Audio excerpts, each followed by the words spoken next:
The year was 1907 when the first ideas for the Titanic and her sister ship, the Olympic, was born in the minds of the management of the White Star Line.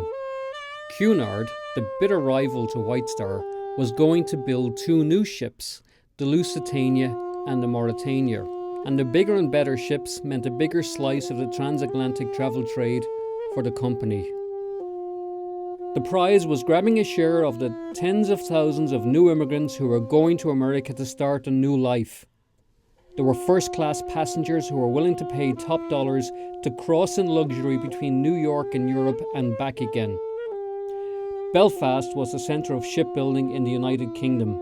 Britannia ruled the waves, and it did so on ships built at Harland and Wolff in Belfast. It was the largest shipyard in the world. The Titanic was to be big, really big, the biggest ship ever built.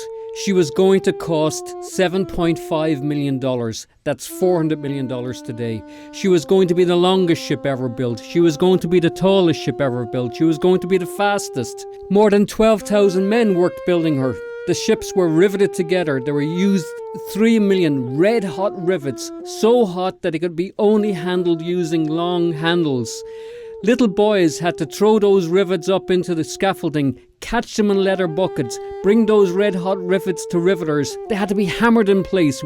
The hull was launched in March 1911. It wasn't anywhere near finished. They had to drag it down the lock to build the rest of the superstructure.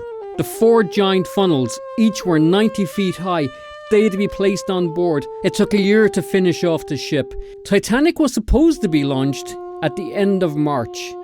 If it was, maybe she would have missed the iceberg. But fate intervened. The Olympic, launched a few months before, hit a ship in Belfast Lough. She had to be repaired. The only place where she could be repaired was at the dock where Titanic was being finished off. Titanic was delayed for 2 weeks. It wouldn't sail until the 10th of April.